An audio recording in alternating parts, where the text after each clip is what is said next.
తాను మోనోపలీగా ఉన్న అలాంటి పార్టీలో జగన్మోహన్ రెడ్డి మరో పవర్ సెంటర్‌ని అలౌ చేస్తారనేది ఒక $1 మిలియన్ ప్రశ్న.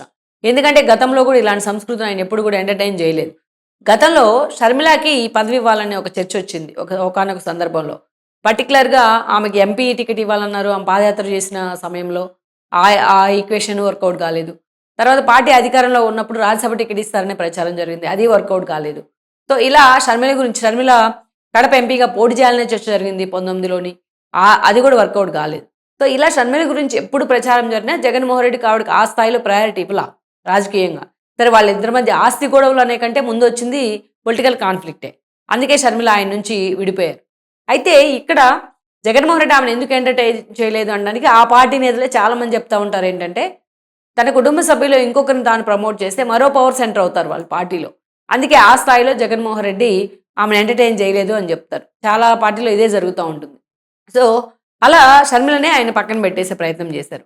అలాంటిది ఈరోజు వర్కింగ్ ప్రెసిడెంట్‌గా ధర్మానికి నిజంగా ఆ బాధ్యతలు ఇస్తారా అంటే, ఈ స్థాయిలో చర్చ జరుగుతోంది. ఆ పార్టీలోనే జరుగుతోంది. ఎందుకు జరుగుతోంది అంటే, జగన్మోహన్ రెడ్డి చాలా విషయాల్లో ఈ రోజున రిగ్రెట్ అవుతా ఉన్నారా అంటే అవుననే చెప్పుకోవాలి. ఎందుకంటే 11 సీట్లకు 151 సీట్ల నుంచి మధ్యలో 5 తీసేస్తే 11 సీట్లకు వితిన్ ద స్పాన్ ఆఫ్ 5 ఇయర్స్‌లో జగన్మోహన్ రెడ్డి పరిమితం అవ్వడం అంటే అదొక దారుణమైన అంశమే. జగన్మోహన్ రెడ్డి పాలన దాని రెప్లికా ఏంటనేది ఆయన ఎమ్మెల్యేల రెప్లికా వాళ్ళ మనుషుల పనితీరు రెప్లికా ఏంటనేది ఆ 11 సీట్‌లోనే మనకు అర్థమవుతా ఉంది. అందుకనే గతంలో తాను చేసిన తప్పులను మళ్ళా చేయొద్దని జగన్మోహన్ రెడ్డి అనుకుంటా ఉండుండొచ్చు. అందుకే ఈ మధ్య కాలంలో ధర్మా అనే పేరు పదే పదే తెర మీదకొస్తా ఉంది. మనం చూస్తే దీనికంటే ముందు ఇంకొక ప్రచారం కూడా జరిగింది. ఏదైతే పార్టీ ఆఫీస్‌లో ఈరోజు తాడేపల్లిలోనే జగన్మోహన్ రెడ్డి ఇల్లుంది. ఆ ఇంట్లోనే పార్టీ ఆఫీస్ కూడా ఉంది. ఇంట్లోనే పార్టీ ఆఫీస్ పెట్టుకున్న ఘనత మాత్రం జగన్మోహన్ రెడ్డిదే. గతంలో లోటస్ పాండ్ ఉండింది. లోటస్ పాండ్‌లోనే పార్టీ ఆఫీస్ ఉండేది. అదేవిధంగా అంతకుముందు రోడ్ నంబర్ 45లో ఏదైతే సాగర్ సొసైటీలో ఆయన ఫస్ట్ కాంగ్రెస్‌ని విడిపోయి బయటకొచ్చిన సమయంలో సాగర్ సొసైటీలో ఇల్లుండేది. అక్కడే పార్టీ ఆఫీస్‌ని కూడా స్టార్టింగ్ హడావిడి జరిగేది. ఆ తర్వాత 46లో కొన్ని రోజులు పెట్టారు బాలకృష్ణ ఇంటి రోడ్‌లోని గాని దాన్ని తర్వాత ఎత్తేసారు. లోటస్ పాండ్ పూర్తిగా కంప్లీట్ అయిన తర్వాత అక్కడే ఇల్లు, పార్టీ ఆఫీసు, మొత్తం మీడియా ఆఫీస్ అన్నీ అక్కడే ఉండేటివి. జగన్మోహన్ రెడ్డి ధర్నాలు చేయాలన్నా ఇంటి ముందే కూర్చొని ధర్నా చేసేవాళ్ళు. ఇవి మాత్రం హిస్టరీనే. ఇంటి ముందు కూర్చొని ధర్నాలు చేసిన పార్టీ నిరసనలు, నిరాహార దీక్షలు చేసిన అధినేత అసలు ఎవరూ లేరు. ఏ పార్టీకి లేరు. అదేవిధంగా పార్టీ ఆఫీస్‌ని తీసుకొచ్చి ఇంట్లో పెట్టుకున్న అధినేత కూడా ఎవరూ లేరు. ఈ విషయంలో జగన్మోహన్ రెడ్డిని ఎవ్వరు కూడా బీట్ చేయలేరు. తాడేపల్లిలో ఇల్లు కట్టించుకుంటూ అక్కడ కూడా పార్టీ ఆఫీస్ పెట్టుకున్నారాయన. అక్కడే ప్రెస్ మీట్లు పెడతారు. అక్కడే పార్టీ ఆఫీస్. ఈరోజు ఆ పార్టీ ఆఫీస్ విషయంలో కోఆర్డినేషన్ మిస్ అవుతోంది అనేది చాలా రోజులుగా నడుస్తున్న చర్చ. ఎవరన్నా పార్టీ నేతలు ఎవరన్నా వచ్చినా జగన్మోహన్ రెడ్డి కలవాలని, సమయానికి ఆయన లేకపోయినా, జగన్మోహన్ రెడ్డి కొన్ని విషయాల్లో వాళ్ళని కన్విన్స్ చేయలేకపోయినా, ఏదో ఒక రూపంలో ఒక మంచి సీనియర్ మోస్ట్ ఒక రాజకీయ వ్యూహకర్త అక్కడ ఉండాలి అని జగన్మోహన్ రెడ్డి ఎప్పటినుంచో అనుకుంటా ఉన్నారు. ఇది కంప్లెయింట్ కూడా ఉంది ఆయనకి ఈ విషయంలో. ఆయనకి చాలామంది ఈ విషయంలో ఫిర్యాదులు చేస్తా ఉన్నారు. అందుకే ధర్మాన లాంటి వాడిని తీసుకురావాలని జగన్మోహన్ రెడ్డి ఆలోచన. ఎందుకంటే ధర్మాన మొన్నటి ఎన్నికల్లో తాను పోటీ చేయను, తన కొడుక్కి టికెట్ ఇవ్వాలని చెప్పి అడగడం జరిగింది. Ram Manohar Naidu MP ticket. But Jaganmohan Reddy సస్మిరాన్ని ఈయన్నే ఎమ్మెల్యేగా బరిలో దించే ప్రయత్నం చేశారు. అయితే గతంలో ఎన్నికలకు ముందు కూడా ధర్మాన చాలా సార్లు జగన్మోహన్ రెడ్డిని టార్గెట్ చేశారు కూడా. ఒకసారి అయితే మాట్లాడుతూ సైకిల్ కోటేయండి అని కూడా మాట్లాడారు ఆయన.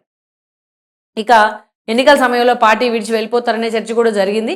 బట్ ధర్మాన పార్టీలోనే ఉన్నారు. బట్ మొన్నటి ఎన్నికల తర్వాత రాజకీయంగా తాను యాక్టివ్‌గా ఉండను అని చెప్పి కొన్ని పదవులకు రాజీనామా చేశారు. పార్టీలో అయితే ఉన్నారు. అలాంటి ధర్మాన్ని చాలా యాక్టివ్ చేయాలనుకుంటున్నారు జగన్మోహన్ రెడ్డి. ఎందుకంటే ఇప్పుడు ఆ పార్టీలో ఉన్న సీనియర్ మోస్ట్ నేతల్లో ధర్మానికున్న వైబిలిటీ వేరు. ఆయన పార్టీ ఏదైనా సరే సబ్జెక్ట్ విషయంలో ధర్మాన్ని కొట్టేవాళ్ళే లేరు. ఆయన చాలా అద్భుతంగా సబ్జెక్ట్‌ని డెలివర్ చేయడంలో కానీ సబ్జెక్ట్‌ని ఉండడం వేరు, నేర్చుకోవడం వేరు. దాన్ని అద్భుతంగా అంతే అద్భుతంగా జనాలకు అర్థమయ్యేలాగా డెలివర్ చేయడం ఈ విషయంలో ధర్మాన ప్రసాద్‌ని కొట్టేవాళ్ళే లేరు. అందుకే ఆయన కాంగ్రెస్‌లో ఉన్న ఎట్టున్న అసెంబ్లీ వ్యవహారాల మీద ఆయనకున్న పట్టు గాని, సబ్జెక్ట్‌ని విశ్లేషించే విషయంలో ఆయనకున్న నాలెడ్జ్ గాని నిజంగా అద్భుతం. అలాంటి ధర్మాన్ని జగన్మోహన్ రెడ్డి ఆ స్థాయిలో పార్టీ కోసం వాడుకోలేకపోయారు. అందుకనే ఈరోజు పార్టీ మీద కూడా ఆయన అసంతృప్తితో ఉన్నారు కాబట్టి, ఒకే దెబ్బకు రెండు పిట్టలు అన్న విధంగా ఆయన తీసుకొచ్చి పార్టీ ఆఫీస్‌లో ఒక మంచి కోఆర్డినేటర్ పదవిలోనో, ఏదో కీలకమైన ఇన్‌చార్జ్ పదవిలోనో పెట్టాలని జగన్మోహన్ రెడ్డి అనుకుంటా ఉన్నారు.